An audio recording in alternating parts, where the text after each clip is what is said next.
Hi everyone, welcome to పుణ్య kitchen blogs. So ఇవాళ వీడియోలోన ఎర్ర బియ్యంతో దోశలు, ఇడ్లీలు ఎలా ప్రిపేర్ చేసుకోవాలో చూసేద్దాం. సో ఈ ఎర్ర బియ్యం అయితే వెయిట్ లాస్కి చాలా హెల్ప్ అవుతుంది. ఎస్పెషల్లీ డయాబెటిక్ పేషెంట్స్కి, షుగర్, బీపీ ఉన్న వాళ్ళకి కంట్రోల్లో ఉంటుంది. అండ్ వెయిట్ గెయిన్ అయిపోతాము అనుకునే వాళ్ళు కూడా ఇది రెగ్యులర్గా తీసుకుంటే ఈ ఎర్ర బియ్యంతో చాలా హెల్తీగా ఉంటారు కూడాను. హెల్తీగా బరువు తగ్గాలి అనుకునే వాళ్ళకు ఇదొక మంచి రెసిపీ.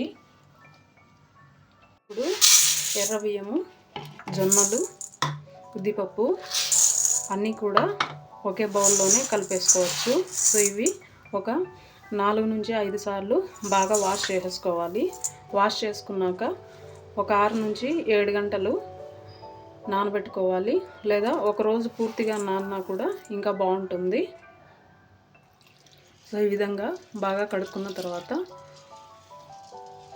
ఇవి నీళ్ళు బాగా నానాయంటే కూడా బియ్యం అంతా కూడాను, సో ఈ నీళ్ళన్నీ కూడాను ఎర్రగా మారిపోతాయి.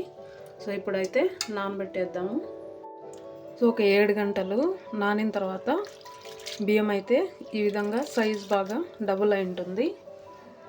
సో ఇప్పుడు అటుకులు కూడా మనం ఏ కప్పుతో అయితే బియ్యాన్ని, జొన్నలు అన్నీ కొలుచుకున్నాము, సో అదే కప్పుతోటే 1 కప్పు అటుకులు. సో ఈ అటుకులు మనకు ఒక అరగంట సేపు నానితే సరిపోతుంది.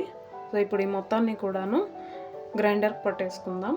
లైక్ దోసపిండి లాగా, మామూలు దోసపిండి ఎలా అయితే వస్తుందో ఆ కన్సిస్టెన్సీలో వేసేసుకుందాం గ్రైండర్కి.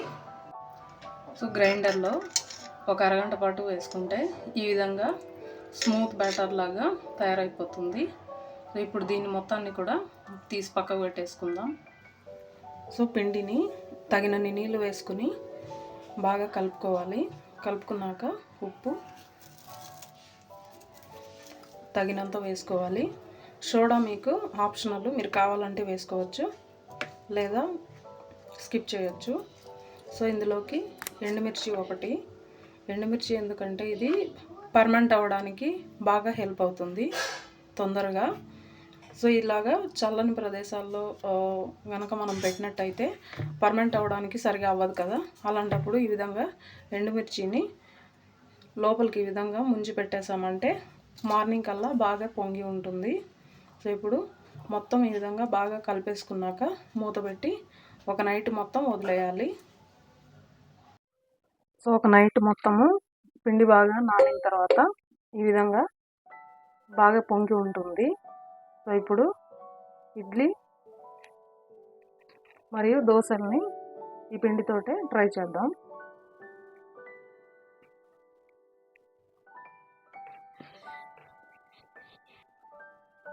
ఈ విధంగా పిండి బాగా కలిపేసుకోవాలి.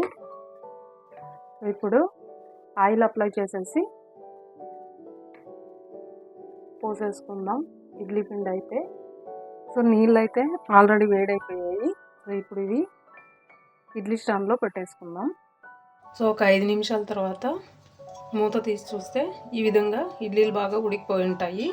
సో ఇవి వెంటనే ఓపెన్ అయితే ఈ విధంగా స్పూన్తో తీసేయకూడదు.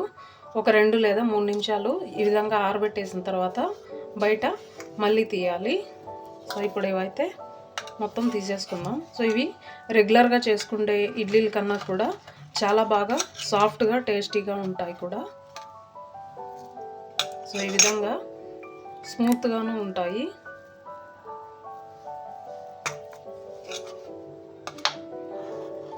అండ్ టేస్ట్ కూడా చాలా బాగుంటుంది ఈ రెడ్ రైస్ ఇడ్లీ.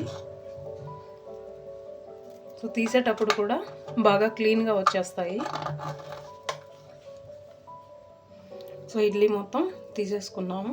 సో ఇప్పుడైతే ప్లేట్లోకి సర్వ్ చేసేసుకుందాం.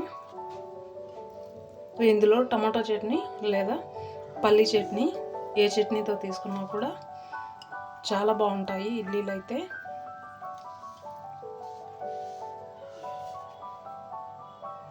ఇప్పుడు ఇదే పిండితోనే దోశలు కూడా వేసేసుకుందాం. సో దోశలు అయితే పెనం ఆల్రెడీ వేడైపోయింది. సో ఇవి మామూలు దోశల కంటే కూడా కొంచెము కాలడానికైతే టైం పడుతుంది.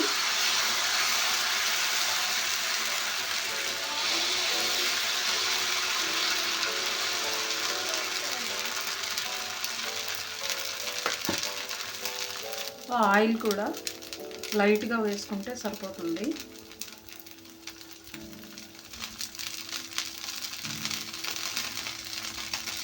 సో ఇది కొంచెము ఎర్రగా కాలేంత వరకు కూడా కాల్చుకోవాలి.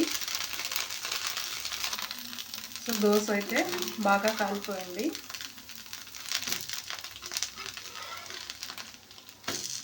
సో ఈ విధంగానే మరోవైపుకి అయితే టర్న్ చేసుకోవాలి.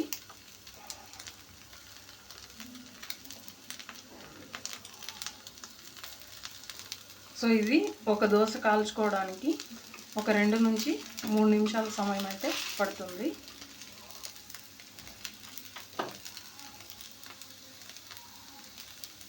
Thank you friends watching my video కనుక నచ్చినట్టయితే మీరు కూడా ట్రై చేయండి, లైక్ చేయండి, షేర్ చేయండి.